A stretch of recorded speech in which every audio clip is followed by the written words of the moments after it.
Assalamualaikum warahmatullahi wabarakatuh. Teman-teman, kembali lagi di channel YouTube saya, Khairun Imam.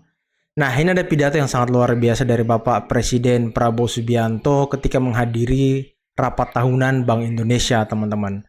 Dan ada banyak hal yang disampaikan oleh beliau, terutama dengan pilkada serentak yang berlangsung dengan aman, damai.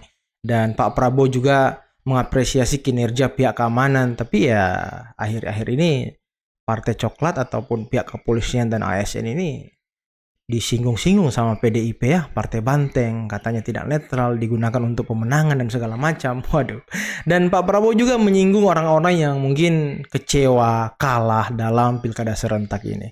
Nah, terakhir beliau sangat kaget karena langsung merasakan bagaimana Indonesia itu sangat disegani, sangat dihormati oleh negara-negara yang ada di dunia, teman-teman. Ketika menghadiri konferensi tingkat tinggi yang di luar negeri seperti APEC dan G20.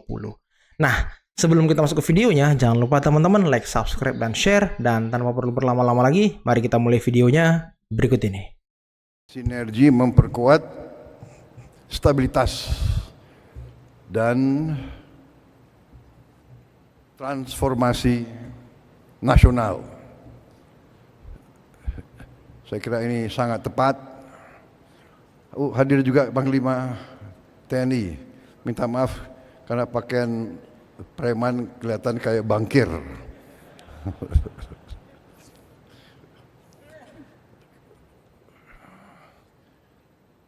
Kapolri hadir nggak Kapolri? Oh, Kapolri. Waduh. Kalau ada Panglima TNI, Kapolri, saya merasa aman. Jadi saudara-saudara, saya sangat senang dengan tema ini. Memang inilah kunci daripada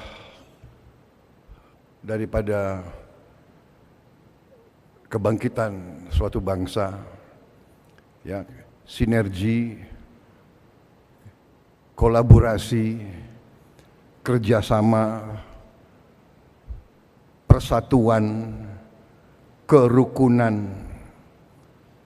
Ini adalah rumus keberhasilan suatu bangsa. Ini adalah hasil dari sejarah. Hanya negara yang elitnya bisa rukun dan bersatu, yang elitnya bisa kerjasama, negara itu akan bangkit.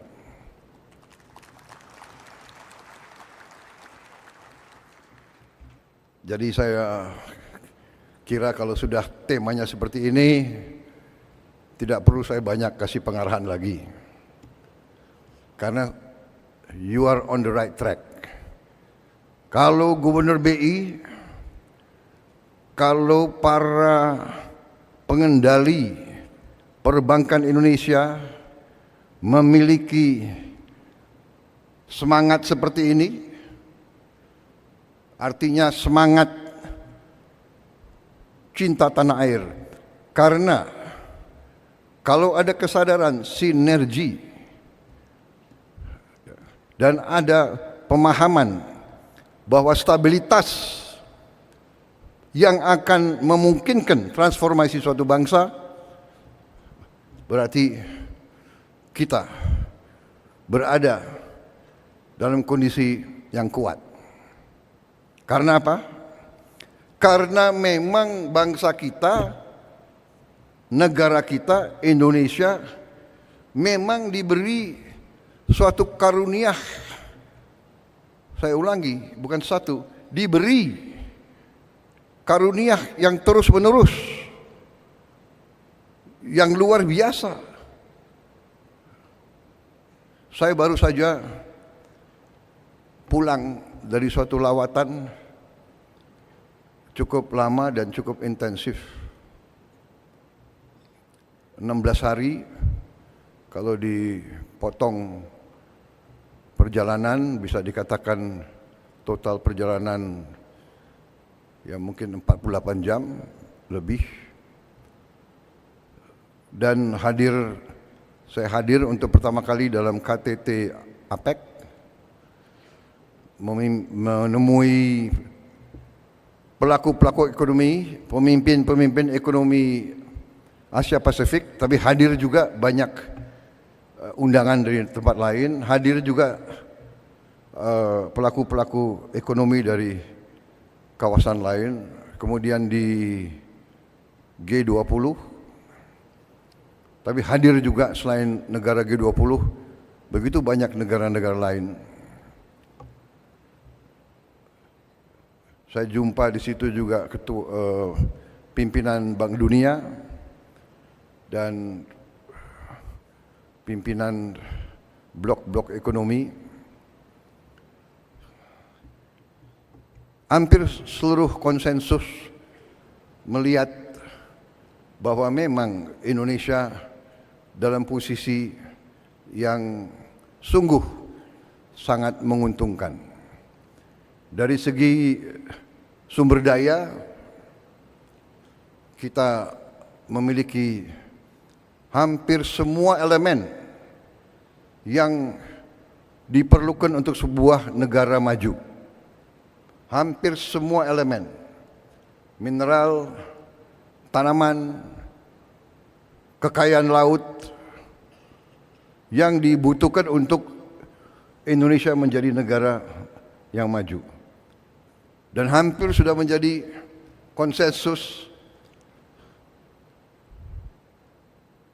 pakar-pakar ekonomi dan pakar-pakar geopolitik dunia bahwa Indonesia memang menjelang 2045 akan menjadi negara yang maju. Bahkan disebut negara keempat, kelima, ketujuh dunia.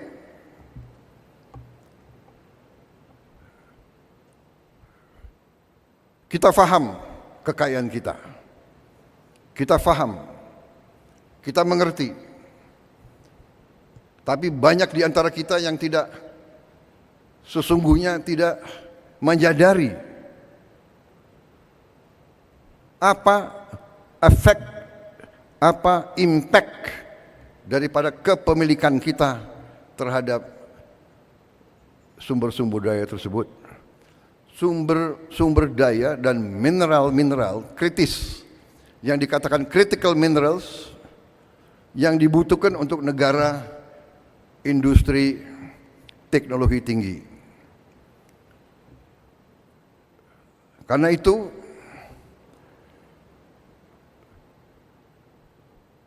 pelaku-pelaku perbankan, terutama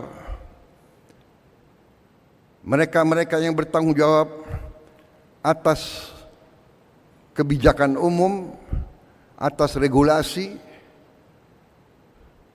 dari pihak pemerintah, dari pihak otoritas keuangan,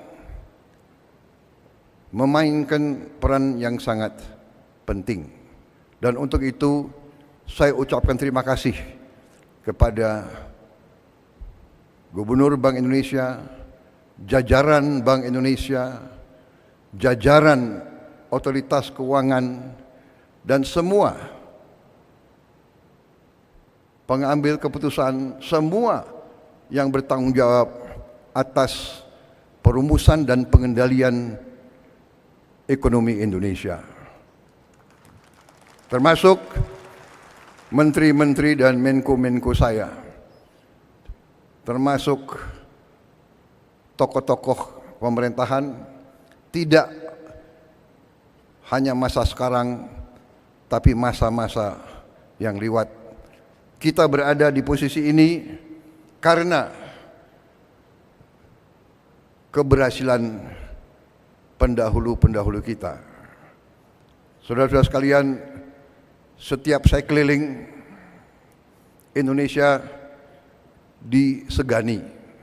Jadi saya memang menikmati mungkin usaha kerja keras pemerintah-pemerintah yang sebelumnya. Karena saya hadir di KTT tersebut kurang 1 bulan berkuasa.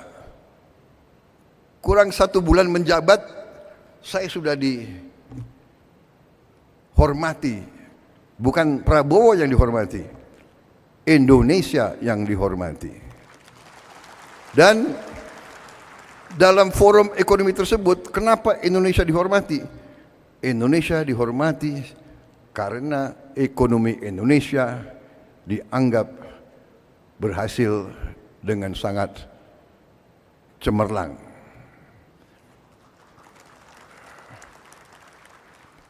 Jangan terlalu sering tepuk tangan. Kampanye udah selesai.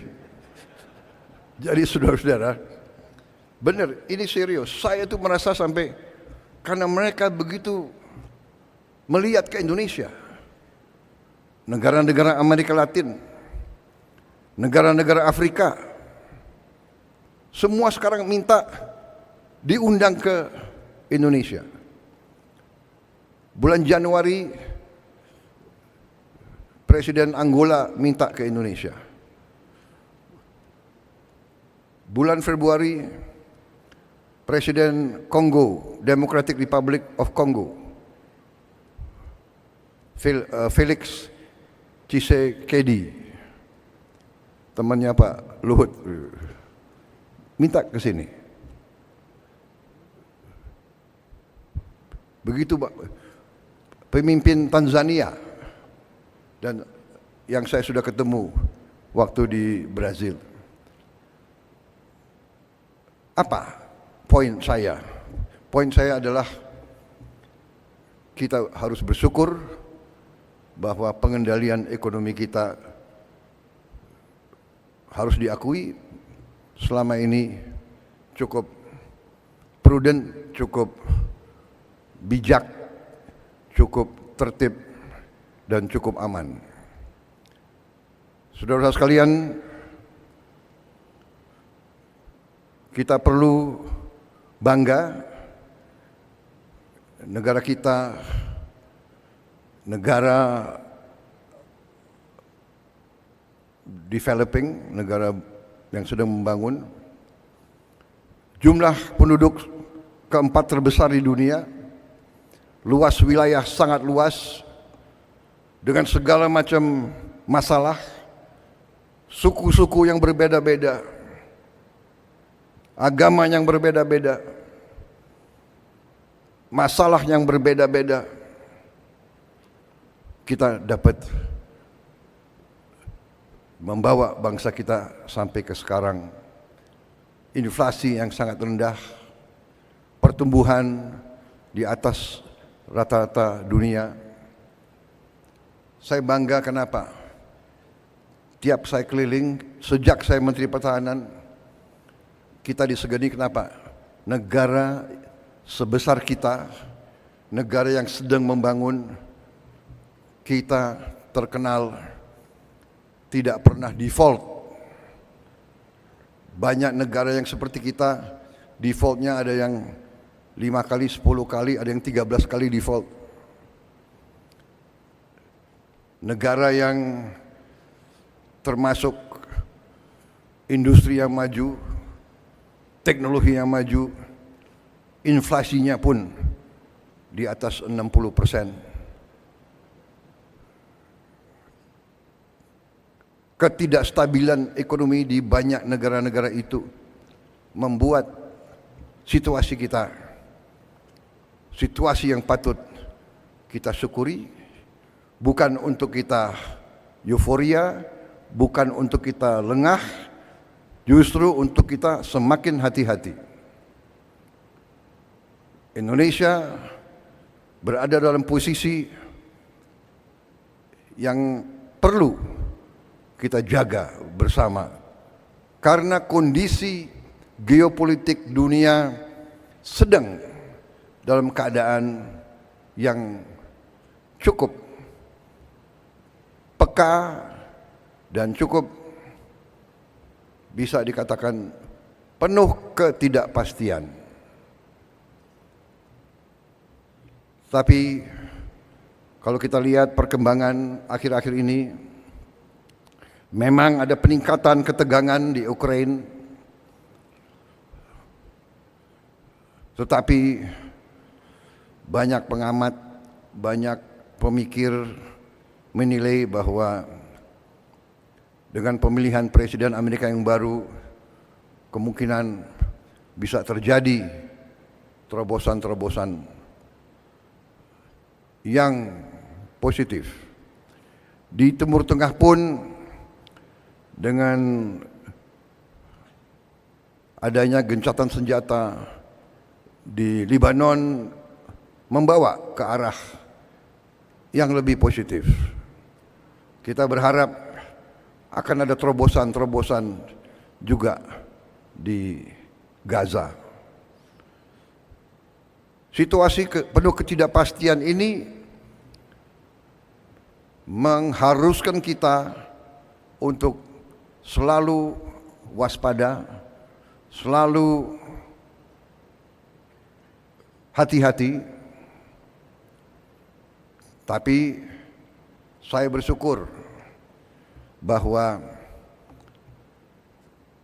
suasana secara garis besar di Republik Indonesia ini cukup tenang dan cukup kondusif. Baru saja kita selesai pilkada kabupaten dan provinsi di seluruh Indonesia, puluhan provinsi, ratusan kabupaten kota. Syukur alhamdulillah berjalan dengan tenang, dengan damai. Untuk itu juga saya ucapkan terima kasih kepada semua pihak yang telah bekerja keras. Dan ini menandakan terjadi suatu kematangan, terjadi suatu proses pendewasaan dalam bermasyarakat, bernegara, berpolitik. Bahwa pergantian politik, pergantian kepala daerah itu menjadi hal yang biasa. Bahwa kita bisa ganti pemimpin dengan damai melalui kotak suara. Walaupun mungkin kita belum puas, harus kita perbaiki, benar. Tetapi terjadi menurut pendapat saya dan keyakinan saya suatu proses pendewasaan. Yang menang biasa-biasa saja, jangan euforia. Yang kalah biasa-biasa saja. Yang penting kalau menang bekerja untuk seluruhnya, kalau kalah mendukung yang menang untuk seluruhnya, untuk seluruh rakyat Indonesia. Saya kira itu pesan yang ingin saya sampaikan kepada masyarakat keuangan. Anda memainkan peran yang penting. Anda mengelola uang rakyat Indonesia. Kita harus jaga uang rakyat. Kita harus bijak. Kita harus bertanggung jawab. Karena ini adalah darah dan keringat rakyat Indonesia. Darah dan keringat ratusan juta rakyat Indonesia yang bekerja sangat keras. Dan kita di ibu kota ini sekarang, di tempat yang baik ini sekarang, kita adalah penerima amanah. Kita adalah penerima mandat semua. Kami di bidang politik adalah penerima mandat politik. Saudara-saudara di lembaga-lembaga keuangan adalah penerima mandat perekonomian. Saudara-saudara memegang kekayaan rakyat Indonesia.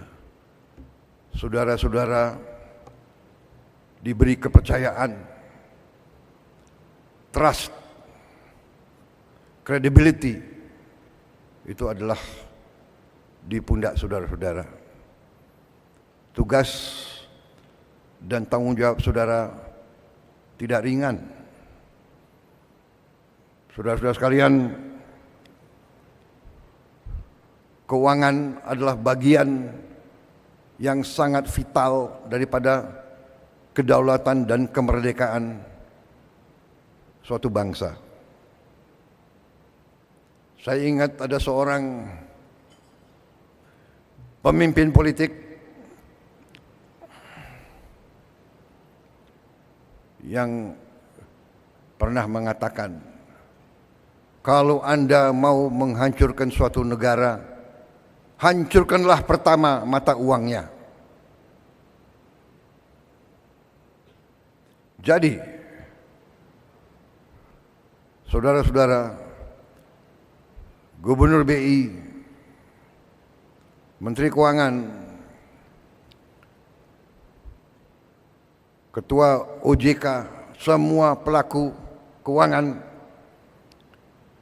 tugas dan tanggung jawab saudara tidak ringan. Kalau pakai ilmu tentara, mungkin saudara-saudara adalah jenderal-jenderal bintang 4. Kedaulatan dan kemerdekaan bangsa Indonesia, saudara berada di garis paling depan. Saya ingat itu, dan itu memang kita waspadai. Saudara-saudara sekalian, fundamental kita kuat. Sumber-sumber daya kita kuat. Kekayaan kita kuat. Kekayaan kita banyak. Masalahnya bagi bangsa yang kekayaannya banyak, elitnya suka lengah. Itu dikatakan, ya, the curse of a resource-rich nation. Ada curse. A resource-rich nation sometimes cannot take care and protect their resources. Kemudian terjadi sikap complacent, sikap puas diri, sikap lengah. Dengan kelengahan, dengan ketidakwaspadaan, terjadi kebocoran-kebocoran yang tidak perlu terjadi. Saudara-saudara sekalian, saya kira secara garis besar itu yang ingin saya sampaikan. Tugas Gubernur BI, seluruh jajaran BI tidak ringan. Tugas menteri-menteri di bidang ekonomi tidak ringan. Tugas otoritas keuangan tidak ringan. Rakyat, nasib rakyat ratusan juta ada di pundak saudara-saudara. Ada dalam kebijakan, ada dalam keputusan saudara-saudara. Karena itu, sekali lagi saya terima kasih atas perjuangan saudara. Kita bersyukur sekian puluh tahun dengan segala kekecewaan kita, dengan segala kekurangan, dengan segala harapan kita yang lebih, kita bersyukur kita berada di posisi ini. Kita harus lebih tertib, harus lebih waspada, akan kita atur, akan kita kurangi hal yang tidak benar. Ya, kita harus bertekad menciptakan pemerintah yang bersih, karena di mana-mana pemerintah bersih, clean government, clean governance, itu yang menjamin kemakmuran. Clean government, pemerintah bersih, pemerintah efisien yang bisa nanti terus menjaga dan mengelola kekayaan negara. Saudara-saudara adalah benteng terdepan. Atas nama pemerintah Indonesia, saya ucapkan terima kasih kepada semua pelaku-pelaku keuangan. Jagalah kepercayaan rakyat, berbuatlah yang terbaik, berfikirlah yang terbaik untuk keselamatan dan kebaikan masa depan bangsa Indonesia. Memang sengaja arahan-arahan saya sudah disiapkan pointers, sekian persen ini, sekian persen itu. Saya kira saudara lebih mengerti hal-hal seperti itu. Saya menyampaikan garis besar, saya menyampaikan tonggak-tonggak, saya menyampaikan harapan rakyat, saya menyampaikan suasana dan situasi umum yang kita hadapi. Saya percaya saudara akan menjaga kepercayaan itu. Saya percaya di hatimu semua, di hati semua pelaku, di hati semua pengambil keputusan, di hati tadi saya katakan panglima-panglima di bidang ekonomi. Saya percaya dan yakin di dalam hatimu merah putih, di dalam hatimu cinta tanah air. Saya percaya itu. Mari kita bersama sinergi semua unsur di semua bidang dengan semua keahliannya. Kita harus bekerja sebagai satu kesatuan. Bersama-sama kita akan berhasil. Saya yakin itu. Kita akan mencapai apa yang kita harapkan, apa yang kita cita-citakan. We can do it and we will do it. Dan saya percaya saudara-saudara, saya merasakan sekarang 1 bulan saya memimpin kabinet. Kabinet saya sekarang bekerja sebagai satu tim yang sangat luar biasa, sangat baik. 1 bulan, saya nggak tahu bulan-bulan yang akan datang. Tapi saya merasakan kompak. Saya merasakan ini kayak tim sepak bola. Semua bekerja. Sampai dikatakan bahwa dalam kabinet kita sekarang tidak ada hari merah. Kita bekerja setiap saat yang dibutuhkan. Saya kira itu dari saya. Selamat berjuang bangsa dan rakyat Indonesia. Percaya sama kalian. Berbuatlah terbaik. Selamat berjuang. Selesai. Merdeka. Terima kasih. Wassalamualaikum warahmatullahi wabarakatuh. Shalom. Om Santi, Santi, Santi Om. Nama budaya. Selesai dan terima kasih. Nah, teman-teman, itulah tadi pidato yang sangat luar biasa dari Bapak Presiden Prabowo Subianto, di mana di awal video tadi beliau sempat bercanda dengan Panglima TNI yang memakai baju preman yang seperti bengkir katanya, teman-teman ya.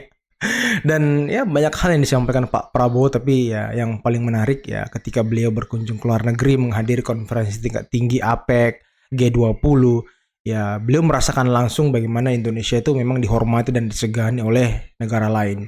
Ini mungkin imbas dan dampak dari kepemimpinan Pak Jokowi ke Pak Prabowo. Dua orang yang memang punya nama besar dan punya taktik jitu kali ya untuk melakukan negosiasi dengan negara lain, teman-teman. Dan tidak mudah disetir oleh negara-negara maju. Dan ini sangat baik buat bangsa kita, teman-teman. Karena kita ingin hilirisasi dan ingin mencapai Indonesia Emas 2045. Oke teman-teman, mungkin cukup sekian dulu video kali ini. Jangan lupa like, subscribe, dan share videonya.